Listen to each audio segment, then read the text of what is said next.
নমস্কার, আমি দেবপ্রসাদ গাইন চলে এলাম প্রত্যেক দিনের মতো আজকেও আপনাদের সামনে। অবশ্যই সিএএ নিয়ে আলোচনা করব।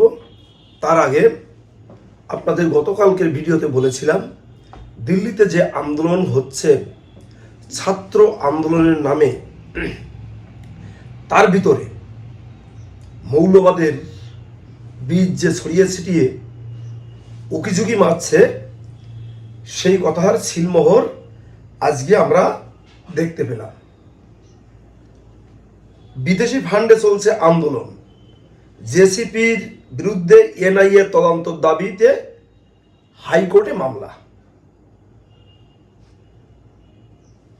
আশলাদের আন্দোলনে তোলপাড় গোটা দেশ, তবে এক ভিন্ন বিদেশি সংস্থার মারফত কোটি কোটি টাকা অনুদান যে সিজেপি ফান্ডে পাওয়ার অভিযোগ উঠল ককরোচ জনতা পার্টির বিরুদ্ধে। সেই কারণেই এবার তাদের বিরুদ্ধে তদন্ত দাবি চেয়ে জনস্বার্থ মামলা দিল্লি হাইকোর্টে দায়ের করা হয়েছে। জানা গিয়েছে আগামী শুক্রবার এই মামলার শুনানি হবে। জরুরি ভিত্তিতে শুনানির আর্জি জানানো হয়েছে। বৃহস্পতিবার অখিল ভারত হিন্দু মহাসভার প্রাক্তন সভাপতি সতীশ কুমার আগ্রওয়াল দিল্লির হাইকোর্টে এই মামলা করেছেন। তাদের দাবি দিল্লিতে যে আন্দোলন হচ্ছে তা সম্পূর্ণ রাজনৈতিক উদ্দেশ্য প্রণীত। একদম সঠিক কথা। এই আন্দোলনের পিছনে রয়েছে বিদেশি ফান্ড, এমনকি তা কোটি কোটি টাকা। এই আন্দোলন চালানোর জন্য বিদেশ থেকে কোটি কোটি টাকার ফান্ড পাচ্ছে ককরোচ পার্টি। সেই কারণেই কেন্দ্রীয় তদন্তকারী সংস্থা এনআইএ বা অন্য কোনো বিদেশি সংস্থার তদন্তের আওতায় আনা হোক বলে দাবি করেছেন তিনি। এছাড়া দিল্লির হিংসার ঘটনায় ভাঙচুর এবং পুলিশের উপর অত্যাচারের ঘটনাকে পৃথক মামলা দায়ের করে আইনত ব্যবস্থা নেওয়ার আর্জি জানানো হয়েছে। সতীশ কুমার আগ্রওয়াল, যদিও দিল্লি হাইকোর্ট আগামীকাল এই মামলা শুনানির জন্য গ্রহণ করেছে, প্রধান বিচারপতি DK উপাধ্যায় এবং বিচারপতি তেজস কারিয়াকে ডিভিশন বেঞ্চের এই মামলার হতে পারে বলে এই খবর। এমনই মামলাকারীদের আরও দাবি, এই বিক্ষোভে করতে রাজধানীতে ব্যাপক পরিমাণে বিশৃঙ্খলা সৃষ্টি করা হয়েছে এবং সাধারণ মানুষকে দুর্ভোগ পোহাতে হচ্ছে। আসলে তাদের মূল আন্দোলনের কারণ ছিল নিট পরীক্ষার প্রশ্নপত্র ফাঁস এবং কেন্দ্রীয় মন্ত্রী ধর্মপ্রধানের পদত্যাগের দাবি। কিন্তু সেই আন্দোলন ধীরে ধীরে রাজনৈতিক রূপ নেয়, এমনকি তাদের মুখে প্রধানমন্ত্রী নরেন্দ্র মোদীর পদত্যাগের দাবিও শোনা যায়। পাশাপাশি গত 20শে জুলাই সংসদ অভিযানের ডাক দেয়, যা নিয়ে দিল্লির যন্তর মন্তরে একেবারে রণক্ষেত্র রূপ নেয়। সেখানে পুলিশ কর্মীদের আহত হয়, যান চলাচলে ব্যাঘাত ঘটায়, সংসদের নিরাপত্তা লঙ্ঘনের চেষ্টার মতো ঘটনাও ঘটেছে বলে অভিযোগকারী মামলা করেছে। এটা একেবারে স্পষ্ট সত্যি কথা, কারণ তাদের প্রোগ্রামে ওই স্পটের অ্যাড্রেসে অনলাইনে খাবার চলে যাচ্ছে, অনলাইনে জল চলে যাচ্ছে, মানে অনলাইনে বুকিং করে দিচ্ছে, ওখানে চলে যাচ্ছে। তো গতকালকে বলেছিলাম, এরা সেই বাংলাদেশের ইউনুসগঞ্জের সেই মেটিকুলাস ডিজাইনের একটি অংশ হিসাবে এরা এই তালবাহানা শুরু করেছিল। তো এই তালবাহানা যখন শুরু করলো, তখন এদেশের সর্বোচ্চ গোয়েন্দা বিভাগ তড়িঘড়ি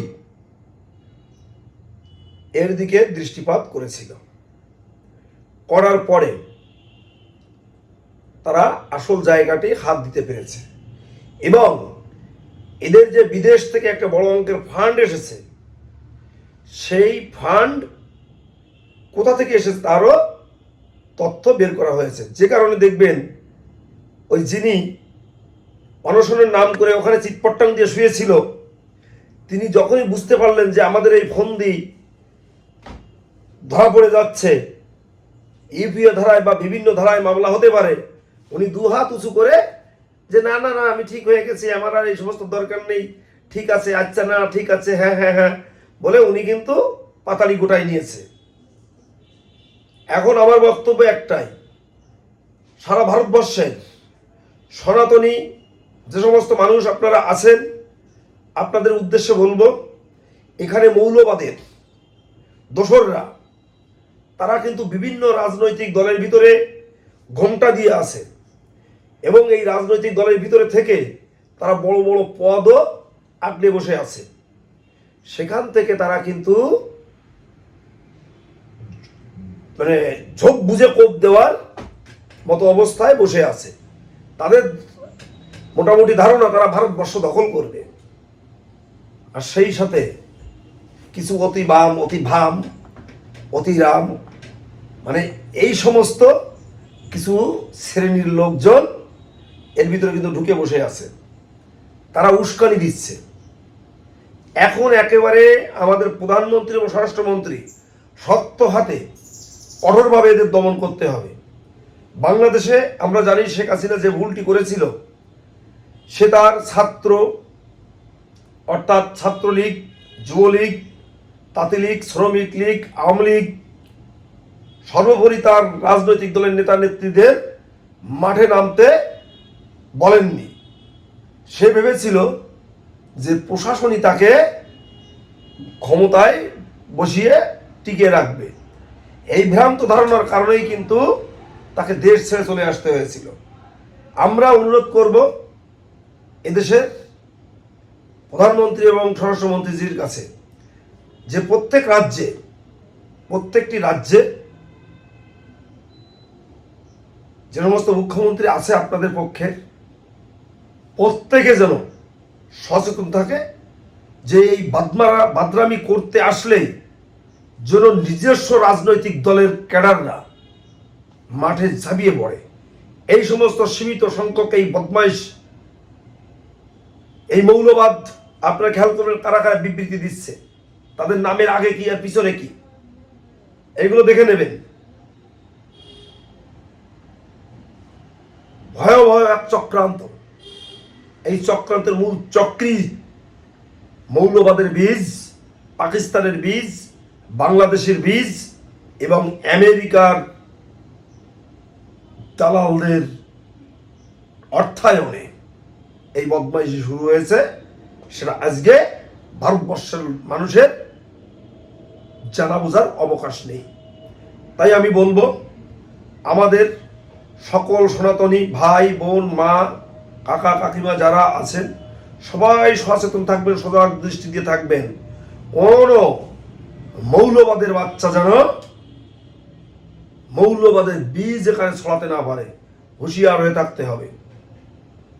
এবং এসআইআর চলাকালীন যেটা হয়েছে, এখন আমার কথা হচ্ছে যে প্রত্যেকের ঘরে ঘরে ঢুকে ঢুকে দেখতে হবে, সেই আইন আনতে হবে যে প্রত্যেকের ঘরে ঘরে ঢুকে দেখবো যে তোমার ভোটার তালিকায় নাম আছে কিনা, তোমার রেশন কার্ড আছে কিনা, ভোটার কার্ড আছে কিনা, তোমার নাগরিকত্ব আছে কিনা, কি নাম, কোথা থেকে এসেছিল, তার পূর্বপুরুষদের ঠিকানা পর্যন্ত টেনে বের করতে হবে। যেগুলো পাওয়া যাবে না ঘাট ধাক্কা দিয়ে, যদি সেখানে ফিরে যেতে না চায় তাহলে বঙ্গোপসাগর। এটাই হচ্ছে আমাদের বক্তব্য। তো যাই হোক বন্ধুরা, আমাদের সনাতনী প্রত্যেকটা মা বোন ভাই তোমরা যারা আছো প্রত্যেককে বলবো তোমরা আর কালক্ষেপণ না করে সিএতে আবেদন করো। সিএতে আবেদন করে ভারতবর্ষের একজন সুস্থ সুন্দর নাগরিক হয়ে এখানে নাগরিকত্ব নিয়ে বসবাস করো। নিজেদের ছেলে মেয়েদের সুশিক্ষায় শিক্ষিত করতে হবে। তাদেরকে খরগোশ পার্টি, ককরোচ পার্টি এদের লেজুড়ি বৃদ্ধি করার জন্যে বাড়ি থেকে পাঠাবেন না। নিজেদের সত্তা টিকিয়ে রাখার জন্যে, নিজেদের অস্তিত্ব টিকিয়ে রাখার জন্যে আমাদের কিন্তু লড়াই সংগ্রাম করতে হবে। যারা ওই ভালো একটি কবিতা আপনারাও পড়েছেন, মানে যাকে মানে সর্পে দংশন করেনি সে কিভাবে বুঝিবে সেই বিষের যন্ত্রণা। আমরা কিন্তু দংশিত, যন্ত্রণা কিন্তু আমরা ভোগ করেছি, ভোগ করছি। তাই বলবো, এইখানকার এক চুল মাটি, 1 ইঞ্চি মাটি কোনো মৌলবাদের বাচ্চাদের হাতে না যায়, এটা আমাদের খেয়াল রাখতে হবে। পরিশেষে বলবো, তোমরা যারা 2014 সালের 31 ডিসেম্বরের ভিতরে ঢুকেছ, প্রত্যেককেই সিএ তে আবেদন করবে, আবেদন করে এখানে নাগরিকত্বটা নেবে। 2014 সালের 31 ডিসেম্বরের ভিতরে যারা এসেছো, বাংলাদেশ, আফগানিস্তান এবং পাকিস্তান থেকে, হিন্দু, বৌদ্ধ, খ্রিস্টান, শিখ, জৈন, পার্সি, কোনো ভয় নেই। ভারতবর্ষের সরকার আপনাদের এখানে থাকতে দেবে, খেতে দেবে, থাকার ব্যবস্থা করে দেবে। আপনারা যে যেখানে আছেন সুন্দরভাবে থাকবেন, কারো কোনো উস্কানিতে পা দিয়ে আপনারা অহেতুক ঝামেলার মধ্যে জড়াবেন না, এটা আমাদের অনুরোধ। আজকে আমার এই প্রতিবেদন যারা শহর বন্দর গ্রামগঞ্জে দেখছো, প্রত্যেকে বলবো তোমরা আমার চ্যানেলটিকে সাবস্ক্রাইব করে দিও, এবং চ্যানেলের বক্তব্য শেয়ার করে দেশ ও দেশের বাইরের লোককে দেখার সুযোগ করে দিও, যাতে আমাদের সনাতনী মানুষগুলো একটু উপকৃত হয়। তো তোমরা সবাই সুস্থ থেকো, ভালো থেকো, সুন্দর থেকো, এই কামনায় আমার বক্তব্য আজকের মতো এখানে শেষ করছি। তার আগে আমার পূজনীয় বয়োজ্যেষ্ঠদের চরণে রইল আমার শতকোটি প্রণাম।